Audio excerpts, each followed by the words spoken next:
to the family, friends, and relatives of the late Honorable Jakoyo Midiwo, our leaders who are here present. I want to also take this opportunity to share my grief with everyone. It is very hard indeed, really, to add the words, the late, just before the name Honorable Jakoyo. But we must accept it, that it has come, and it is a journey that all of us are walking. We will live or depart at different times, but it is really hard to believe. But let me just say a few things regarding Honorable Jakoyo. On behalf of the National Assembly and members of the National Assembly, a number of them are present here. Could I kindly ask those of us from the National Assembly just to rise, both present and former. Yeah, asanteni sana.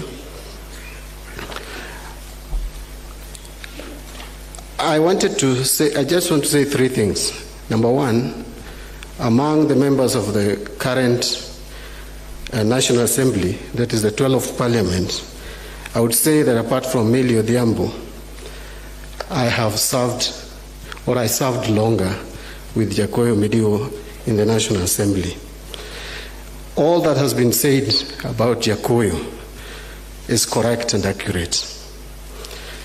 Jakoyo was someone in the National Assembly, and I remember between 2008 and 2013, we were in a grand coalition government, and that was the most difficult parliament that I've ever come across in terms of agreement. And I remember one time when the Justice and Legal Affairs Committee continuously made decisions that was not really palatable to the one side of the government, there was an attempt to remove the chair of that committee, that is Honorable Babu Namwamba. And because of Jakoyo's wit in politics, he was a strategist. That is one thing that I think many people have not said about Jakoyo. He was a strategist by excellence. So what Jakoyo did was to look at the procedures, and he quickly replaced Isaac Ruto with John Mbadi and replaced Sophia Noor with Rachel Shebesh. And we were to join the Justice and Legal Affairs Committee to make sure that Babu Namwamba was not removed. And see, when we went for the meeting, we were told that we couldn't sit in that meeting because our appointment was not regular and procedural. So when I called Jakoyo, he told me, Mbadi, actually used to call me Nyang. Nyang, the reason why I appointed you there is because I knew you would fight there. So please execute why I sent you there. And we caused chaos. And the meeting didn't take place. So that is Jakoyo. And we saved the situation. Ababu was not removed. Number two, he was a very honest man, as many have said. And I remember when the late Joshua Ojode died in a grisly accident, there was talk, which turned out to be true, that the Prime Minister would appoint me as the Assistant Minister to replace Ojode. And Jakoyo didn't like it. So he met me and he told me, Mbadi, I don't want you to be Assistant Minister. I looked at him like I was dreaming, because really, who would tell a colleague that? So I asked him why. He told me, Ababu is going to be appointed to the cabinet. You are also being appointed to the cabinet. Who is remaining with me in the back bench? I need you in the back bench. Tulikosana kidogo, I told him, you are only interested in who is making back bench vibrant, but not my personal growth.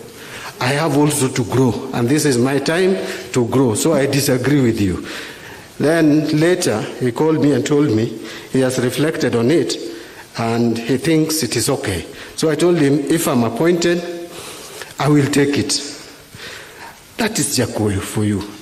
There are so many people who would go behind your back and go to the appointing authority and tell them, please don't appoint Mbadi. But this is a man who is telling you on your face, I don't want you, and for 1, 2, 3. My final comment about Jakoyo is what Nikal said. Let me tell you, Jakoyo was a fighter. On 18th December 2014, those of us who are in the National Assembly would have known, can attest to the person now we are eulogizing. Jakoyo was a fighter. And when the Security Laws Amendment Bill were being debated in Parliament, Jakoyo said, we are not going to accept this, even if it is turning physical, let it turn physical. And I remember when Senator Orengo and Senator Mudama were almost being thrown from the balcony down. It is Jakoyo who told me, Mbadi, what are you still doing here? You must save Orengo and Mudama. And I went without thinking. In fact, I used to call myself Jaluet Jakoyo. I went without thinking, kicked the door open, and fought physically. I thank God Kenyans didn't see that scene. It was so ugly. But we had to do it because circumstances dictated that it should be done. One thing about Jakoyo, where I think he beats me, is despite all that, he could still reach out to the other side. Personally, as Mbadi, when we are not in the same line, when we are not in the same side, I have no time for you. But Jakoyo was different. Among my colleagues, present and former, it's only Honorable Gumbo who has visited my constituency like Jakoyo did. So I've lost a friend, I've lost someone who mentored me in politics, and there is nothing much we can say. On issues politics today, I want to reserve my comment. A lot has been said. We have our leaders here. We have the Right Honorable Raila Odinga. We have Honorable Steve Kalonzo Musyoka. We have Moses Wetangula. Musalia Mudavadi. Of course, Moses Wetangula is also in the team that I want to refer to. You know, we are in your hands.